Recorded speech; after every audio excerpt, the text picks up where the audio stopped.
Hi guys, this is the South Texas gardener, and in this video I'm highlighting my favorite flowering shrub. My favorite probably because it's so difficult to get the flower.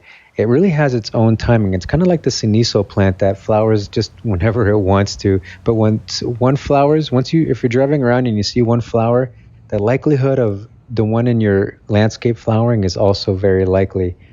This one, every now and then, maybe twice a year, I can get it to flower, maybe three times. This year, this is the first time. I think maybe because the summer was so tough on it.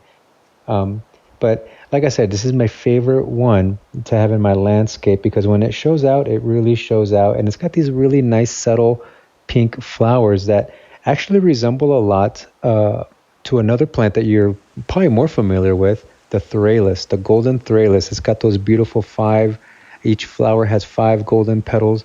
Well, this one has five pink petals with a nice little yellow stamen in the middle. And as I mentioned before, this is an intermittent bloomer. It's a shrub that can go up to about 9 feet. I trim mine down to about 5 feet or so, just to have a nice little bush that's at eye level.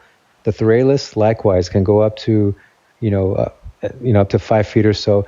Now in the winters, the Thyrallis I have to cut down to about a foot from the ground, whereas this one, the Barbados Cherry, I don't cut it down at all. It actually, for the most part, now actually the last 2 winters, it was not an evergreen. It did lose its leaves, but it came back each spring.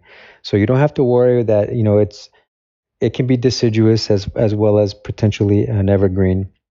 So now, once these flowers are pollinated, they actually produce a really nice, bright, shiny red cherry that is edible. It's a little bit bitter, but it's edible. And you really want to be careful if you have kids, teaching them, to eat the cherries off of these plants, because you really want to make sure they're old enough to know the difference and to know which ones they can eat and which ones are not edible.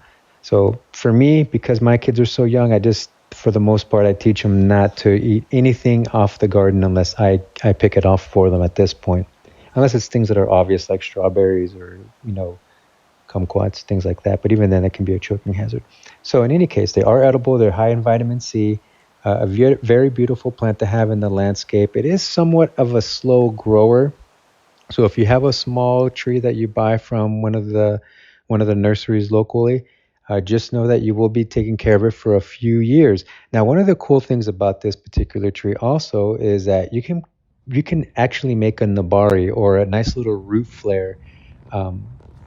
So when you put it into the ground, make sure that you plant it proud. Don't plant it too deep into the ground because you don't want to cover up that root flare because it can produce a really pretty flare. And I haven't tried this one as a bonsai, but I'm kind of tempted to try it because I have other trees that I've, like the Vitex. I do have Vitex in pots for bonsai pots, and they do grow and they do flower really nicely. So this might be one that I might experiment as a bonsai in the future. All right, guys, thanks for watching, and I'll catch you on the next one.